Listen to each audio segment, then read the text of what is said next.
Nasaan ka? Okay na ako. Tatanga-tanga ka kasi. Ang sabi mo sa akin, tulog na silang lahat.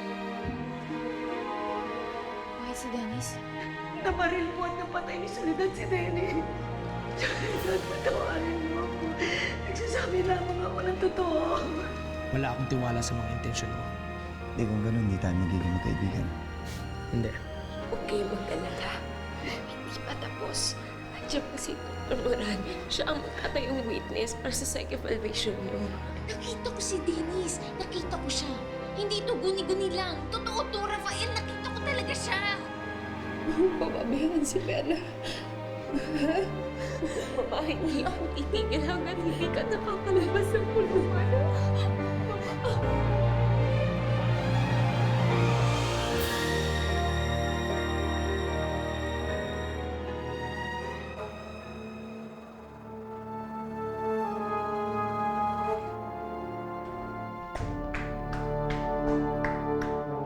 Isang libong palakpak para sa iyo, Socorro. Nabalitaan ko nangyari kanina sa korte. Isa kang nagniningning na alagad ng sining pagdating sa pag-arte. Maupo ka, kamahal. Bakit wala ka sa korte kanina, Enrique? Bakit? Kailangan mo ba ako roon para kumpasan ka sa iyong mga kasinungalingan? Total, kaya-kaya mo naman paikutin sa mga palad mo na parang tsubibo ang mga tao. O ano? Mabubulok na ba si Soledad sa kulungan? Bakit ako ang tinatanong mo? Hindi ba ikaw ang mahusay dyan? Kaya nga ako nagpunta rito para siguraduhin hindi makakalabas ng preso yung babaeng yan. Dahil ang sabi ni Christina, gagawin niya ang lahat para makalabas ang kanyang ina. At ang trabaho mo, pigilang mangyari yon. Yan ang hindi ko gusto sa iyo, Socorro. Kailangan mo pang idikdik sa ulo ko yan. Bakit? Nag-uulianin ka na ba at nakalimutan mo nang ipinangako ko na sa iyo yan? Wala akong nararamdamang suporta sa'yo. Nakakalimot ka na. Uy, tampuhista.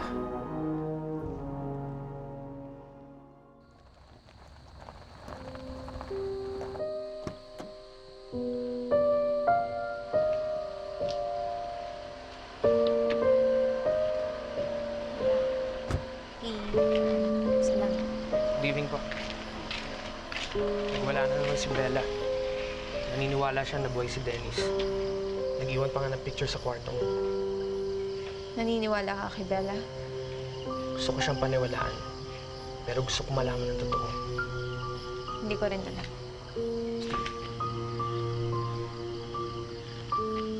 Sinubukan ko gawin yung pinapagawa mo. Hindi dahil ayoko mapahamak si Bella. Kundi dahil yun ang gusto mo. Pero hindi ko talaga kaya. Kapatid lang talaga tingin ko kay Bella. Nanay Doreen, hindi ko na po alam ang gagawin ko. Yung naging testimonya po ng hipag ko kanina, parang napakalabo na pong makalabas pa ako dito eh. Nawawalan ka ng pag-asa. Kaya rami-rami yung pera. Abogado mo. Abogado di Campanilla. Hindi ba ito katapusan ng laban mo? Naiintindihan kita. Pero wala na akong magagawa kung yun ang nararamdaman mo. Salamat na lang sa pagtulong mo kay Bella. Christina, ayoko magsinungaling kay Bella. Kaya ko siyang alagaan. Kaya ko siyang pakisamahan. Pero hindi ko siya kayang mahalin. Dahil ikaw ang mahal ko. Christina, parang awa mo na. Humingi ka na ng kahit na ano.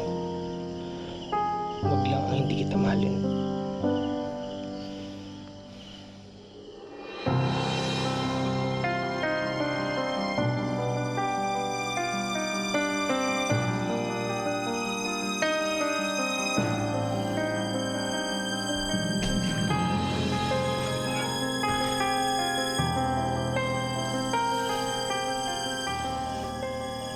mahalin mo si Bella.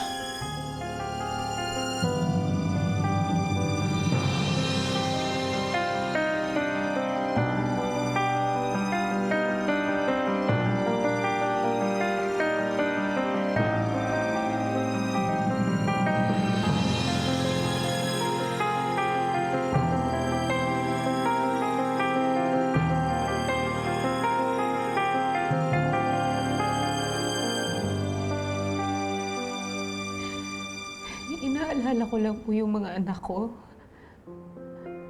Ano na lang pong mangyayari sa kanila pag hindi ako nakalabas dito? Huwag kang mawawala ng pag-asa. Yun lang ang bumubuhay sa atin dito. Kapag nawalan ka ng pag-asa, para ka na rin nagpatiwakal. Rafael, bakit hindi mo ko makuha mahalin? Alam mo kung bakit? Dahil hindi ikaw ako. Hindi ka maganda. Hindi ka matalino. Mahina ka. At higit sa lahat, hindi ka mamahalin ni Rafael. Dahil baliw ka. Hindi ako baliw! Isa pa, maraming paraan para lumabas sa kulungan to. Malay mo, baka mapaaga pang paglabas mo dito. Ano ang ibig yung sabihin? Paano? Tatakas ho tayo dito. Hindi ako baliw! Hindi ako baliw! Hindi ako baliw! Bella? Bella! Ah! Wag! Ikaw ang baliw! Ha? Ikaw ang baliw!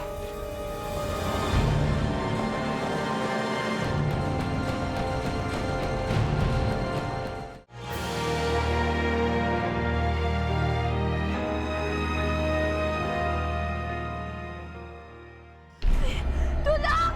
Tulong, Yaya! Ay! Diyos ko! Anong nangyari dito? Sinatawag mo si Dr. Moran. Sabi mo, kailangan natin ng tulong niya. Bella, tama na, anak. Tama na. Ikaw!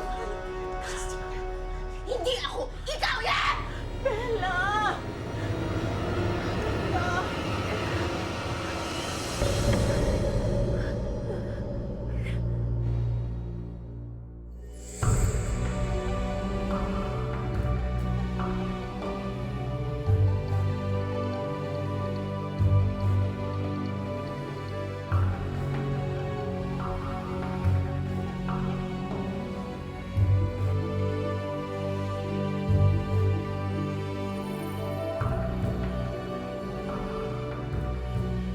Napakasama mong kaibigan.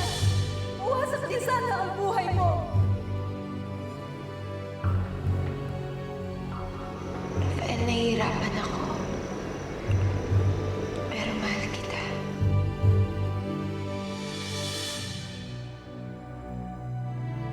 Mahalin mo si Bella. Kailangan ka ni Bella. Kailangan ka niya. Hindi niya tinatago nararamdaman niya para sa'yo. Ibuhos mo na lang kay Bella.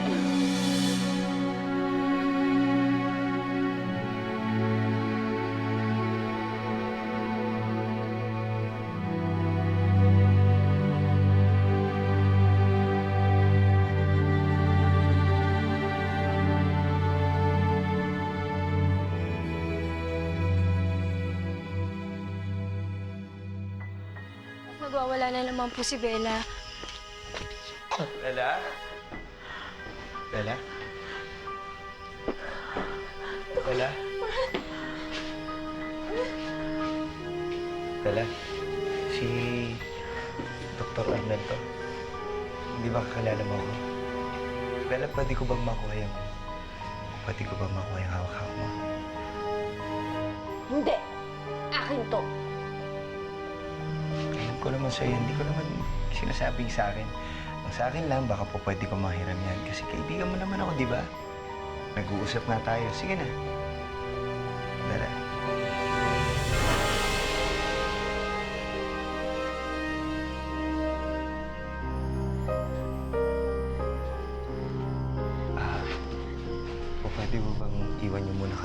Bella. Ate Christina, halika na. Bilis na. Ano dito? Isasara ko lang yung pinto, ah.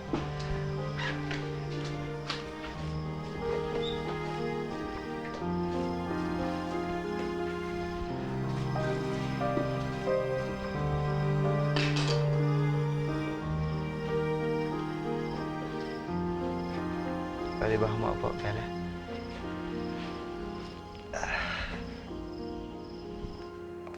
So, Mr. Nunez, sinasabi mo, wala tayong pera para suportahan ang order na to, na mahirap ang mga Santiago. Hindi naman po sa ganun, ma'am. Marami kasi sa assets ng mga Santiago ang hindi pa liquid, katulad ng lupa, long-term investment bonds at marami pang iba. So, edi magbenta. Mahirap ba naman yon? Baka hindi nyo naiintindihan ang kalakihan ng order nito.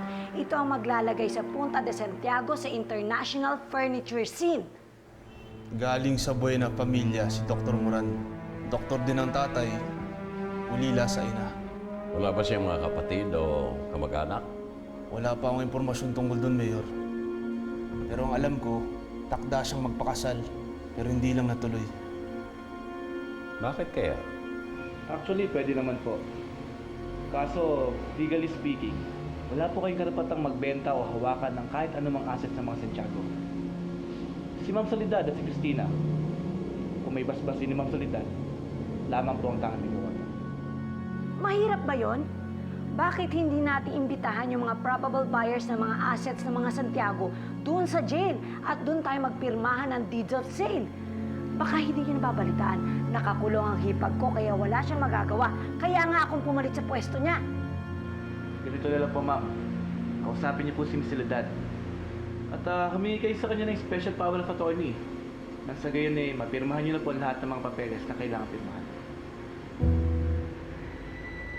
Pero ayon sa kasero niya, kamakailan lang may isang matanda na pumunta doon.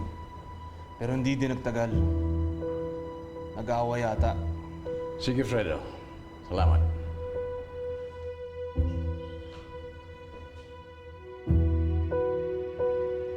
Anong mga sekretong itinatago mo, Arnel Moran? Oh, Rafael. Kailan ang opening ng exhibit mo? In a few days, Angko. Oh, matatapos ba yan on time? Ako, nawawala na nga ako ng gana eh. Rafael, huwag ganyan. Iho, ang sining mo, yan ang nagliligtas sa'yo. If you turn your back on it now, baka you will have nothing to hold on to later. Ang sabi ng abogado at accountant natin kanina, ikaw daw o ang mama mo ang dapat pumirma yung special power of attorney. Alam mo, mas mabuti siguro kung ikaw ang pipirma kasi ikaw ang nandito. Ikaw ang nakakalam ng mga nangyayari kesa sa mama mo na nasa loob. Tita, naiintindihan ko po yun. Kaya lang po kasi siguro mas makakabuti kung kayo na lang po ang kumausap kay Mama tungkol dito. Dahil po napakalaking desisyon nito para ipagkatiwala sa akin. Wala ka magtiwala sa akin? Eh, Tito, naguguluhan na nga ako eh. Baka ganun na lumabas ang trabaho ko. Mabaliwala. Ay, naku. Siguro it's time you made up your mind. And whatever you decide on, you stick with it. Come on, have some embutido. It's good. Tita, hindi naman po sa ganon. Malaki naman po ang tiwala ko sa inyo. Kaya lang po kasi hindi ako komportable pirmahan ang mga pag-aaring hindi naman po ako nagkontar. May ipit tayo sa mga kliyente natin pag hindi natin na-meet ang orders nila. Baka wala na tayong makuhang exporters kapag sumabit tayo. Siguro po kung hindi po talaga para sa atin, hayaan na lang po natin ng ganon. Total, malakas naman po yung negosyo as it is.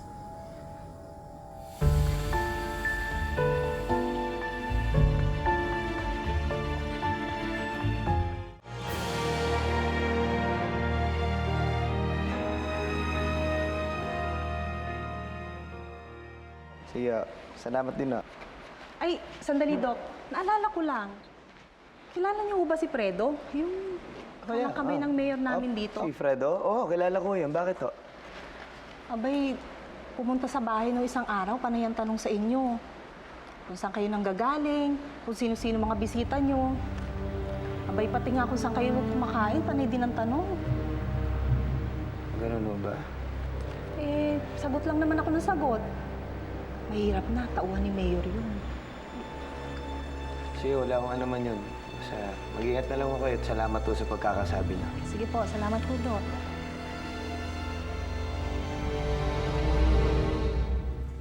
Sandali lang po, tawagin ko lang po si Sir. Sige, salamat.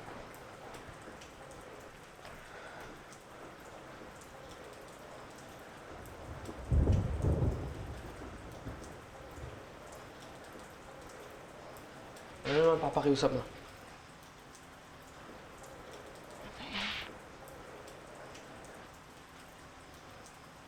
Alam mo, tama ka. Sa tuwing sinasabi mo sa akin na huwag ko unahin si Bella, naunahin ko yung sarili ko, yung nararamdaman ko. Naniniwala ako. Dahil yun ang dapat. Pero sa tuwing nakikita ko si Bella, na sinasaktan niya yung sarili niya, nadudurog ang puso ko eh. Nagwala si Bella nung gabing nagpunta ka sa amin. Narinig niya ata yung mga pinag-usapan natin. Nagbasag siya. Sinaktan niya ako. Pero Rafael, kapag hindi gumaling si Bella, mawawala siya sa amin. Dok, Arlene, ano gagawin ko? Parang hindi na mabubuti ang lagay ni Bella eh. I suggest, Christina, na dalhin na natin siya sa mental institution. Yan yung mas makakapagpabuti sa kanya. Pero hindi baliw si Bella. Baka lalong lumala lang siya doon. Hindi mo sinasabing bali yung kapatid mo eh. Kung gusto mo ganito lang, Christina, meron akong alam na private psychiatric facilities. Doon mas maalagaan ng maayos ang kapatid mo. Mas tama. Ayokong mangyari yun. Dahil hindi ko kaya. Pero ako kaya mo saktan. Pasensya na. Naintindihan ko. Pero nahihirapan ako. O sige, okay na ako. Ako nang bahala kay Bella.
Christina.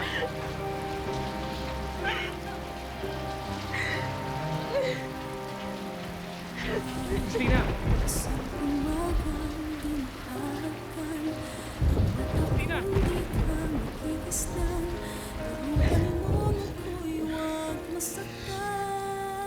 Huwag ka na umiyak. Umiyak. Si Bella na mamahalin ko.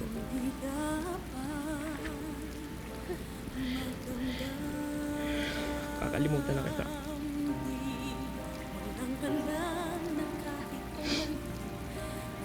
Hindi na kita mamahalin. Magmula ng halik mo'y dumampi. Pag-ibig ko, kapwa hiram. Wala ka bang pakiramdam?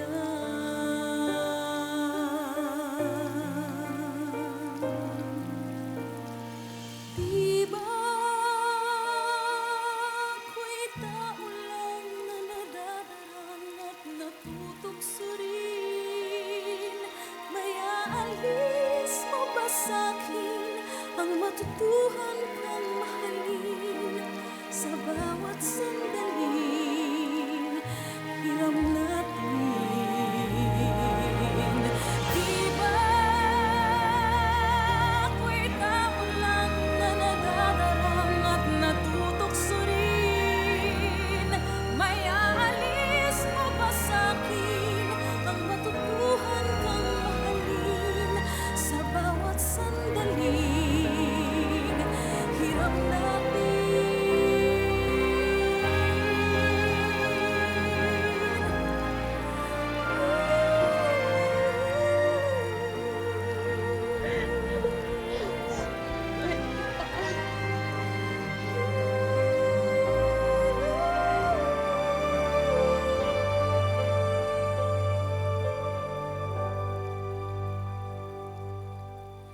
May isang umagang di mo hahagan ang mata kong di ka magigisnan. Turuan mong ako'y huwag masaktan. Kahit ako para sa'yo ay isang hiram at hindi dapat magdamdam.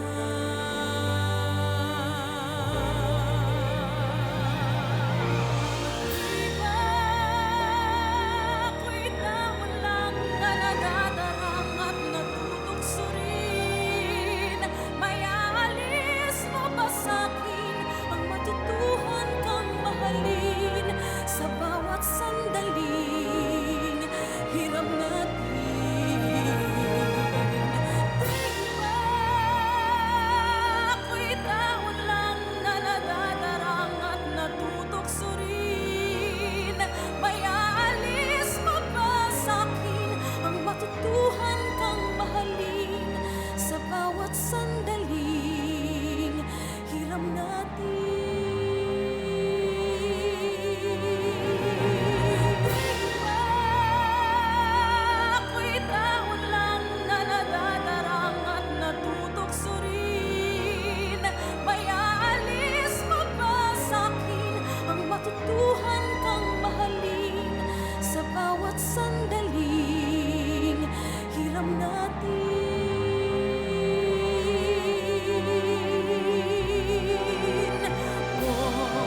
Hiram na kung hiram bawat saglit. Wala akong isa mang hinanakit. Basta't kapiling kay langit, walang sa'yo ay papalit. Hinding-hindi ako sa'yo magkaramdam.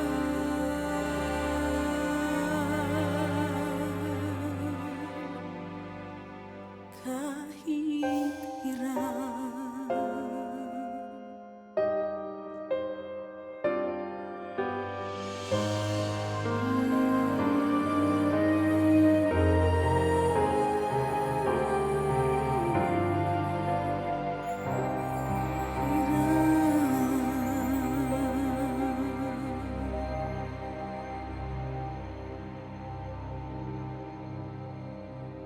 Sino yung dalaw mo? Si Ate Socorro. Socorro?